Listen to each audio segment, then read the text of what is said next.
about HVAC.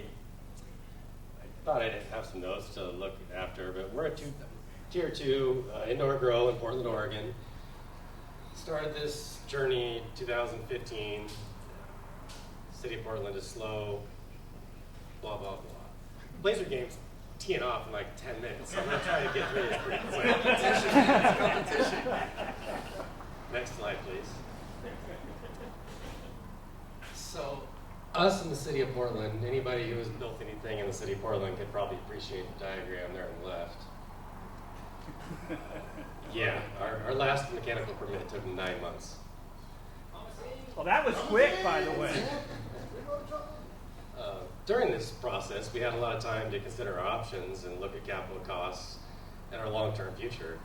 And I think it was at the Indo Expo, we met Chris and some other people, Kate,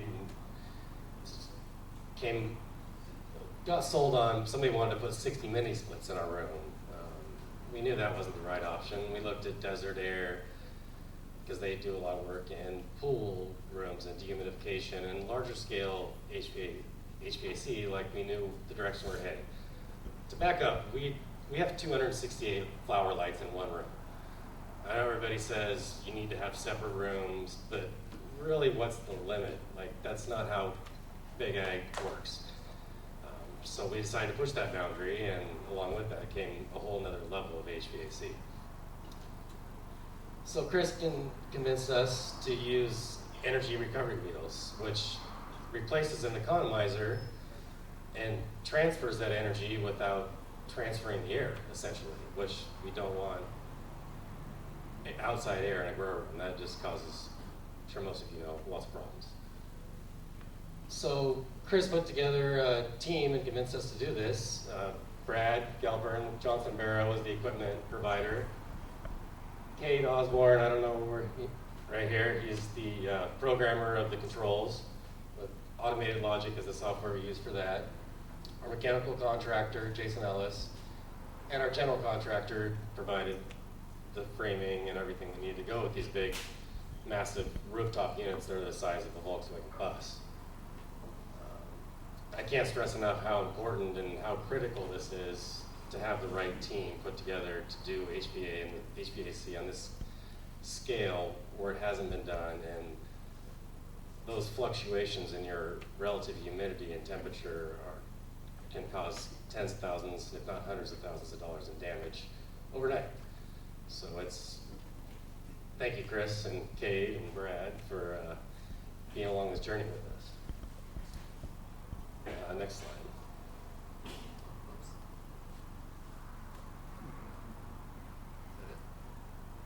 So what we arrived on, or what Chris convinced us to get, was 5 20.5 ton AON standard package unit with basically every option.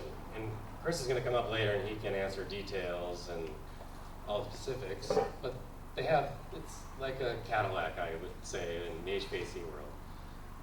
Plus the energy recovery wheel, which, like I said, separates the outside air from the inside air. And these units are designed to provide your dehumidification and cooling in one unit. We don't have Quests in this room. They wouldn't even make a dent when we have 3,000 plants in there. So it's just a whole another level. In Oregon, we have to have an economizer in the mechanical codes, and those codes are written not for indoor cultivation. They're written for human comfort. And we all know that everybody who has economizers seals them off as soon as they get a fire. You don't want that. This option allows us to take advantage of all those efficiencies that were intended in that code without bringing in the outside air. I'm going to keep saying that. It's pretty important.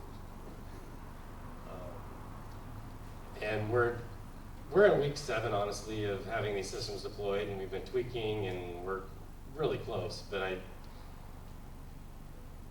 quarter, half, third, Chris will speak more to these numbers of the energy usage in HVAC of what a normal rooftop unit would use for this many tons. So it's huge savings.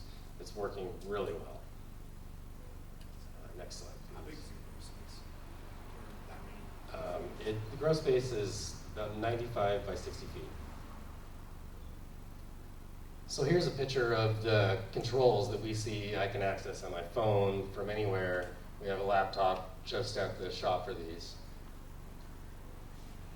And this is, basically these are the roof.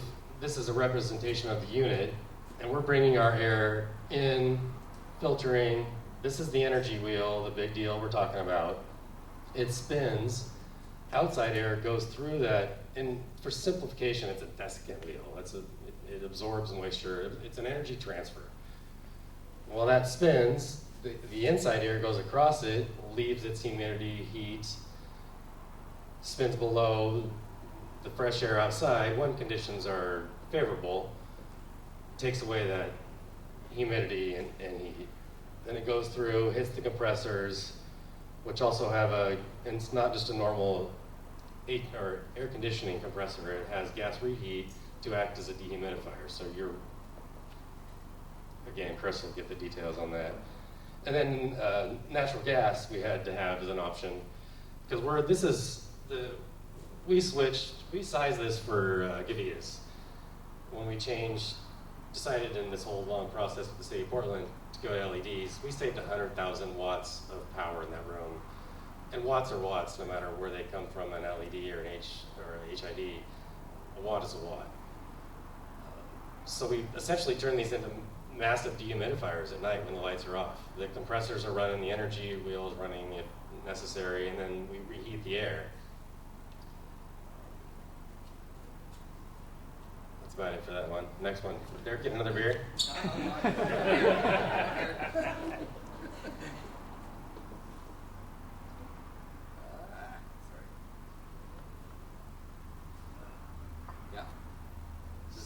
Yeah, so there's a little panoramic picture of our grow room. We are doing 2 levels of growing there with the LEDs. We honestly don't have it filled up. We're trying to avoid mistakes we've made in the past, other people have made, and walking before we run. We've just filled up the lower row now. So rent is really expensive in Portland.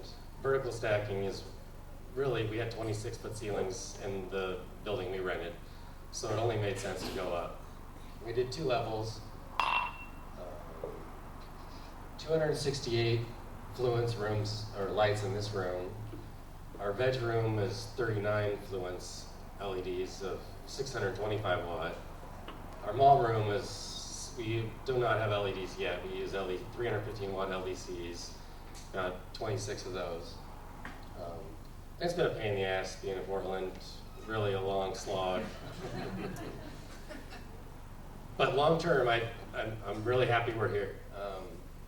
Most of the dispensaries and consumers in Oregon are in Portland. And sales and delivery have a cost, and that cost involves a lot of driving and burning fuel. And being in Northeast Portland, we're in the heart of it. So that works out well for deliveries and sales costs. And also, my job is really to build the right team.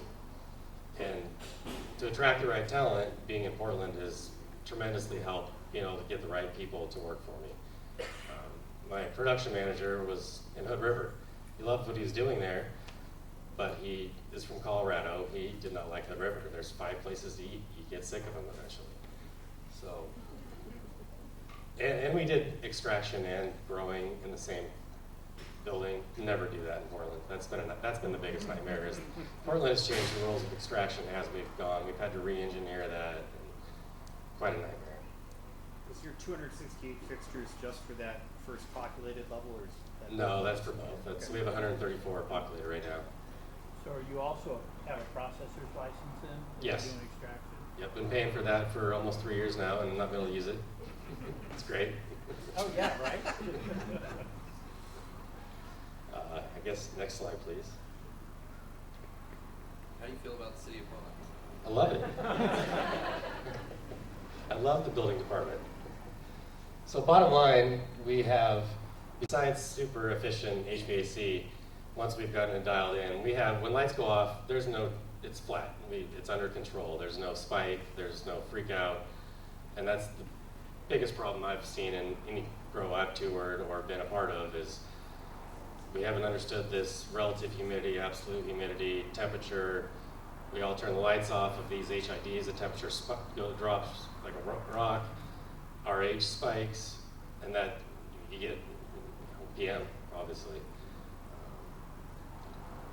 I forgot to mention Reagan. Reagan was part of, we're using everybody knows Reagan Anderson. Also in our units we have, for our air sanitation, we have Sanibox UVC filter or lights in our return airs, killing all of these bad spores. Because there is a tiny bit of air intrusion with the energy wheels. Minimal, but much better than a regular economizer. I was just going to ask how you keep your air clean, but thank you.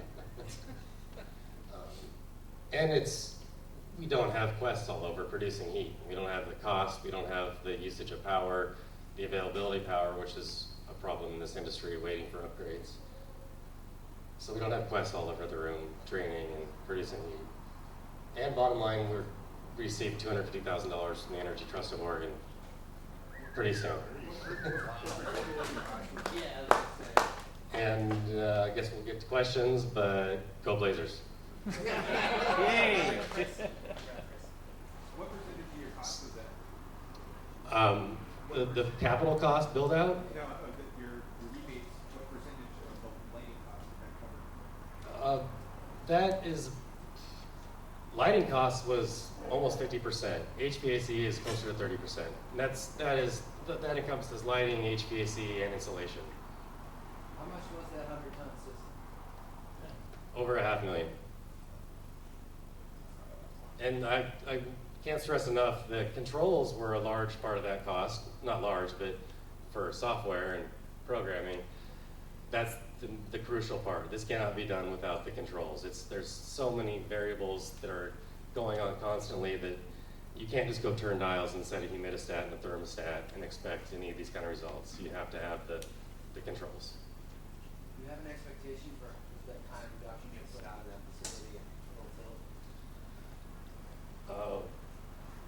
over the year? Not a total number. No, I don't have those numbers. No, but I do. Let's hear it. What do you That's think? what I want you to do. over 2 pounds of light. LEDs are the real deal. That was part of our change, was going from Gavita's LEDs, and I was like everybody else. Oh, the quality's there, but the yield's not there. But that's bullshit. They blow HIDs out of the water, and a gas bulb is continually declining. So is an LED, but at a much slower rate. So you're never gonna. And we're in manufacturing. Manufacturing is about making the same thing over and over. A gas bulb, you can never recreate those same conditions. How many square feet is a light? Each light is 4 by 4, 16 square feet. So you're getting you're paying 2 pounds per 16 square feet. Yep.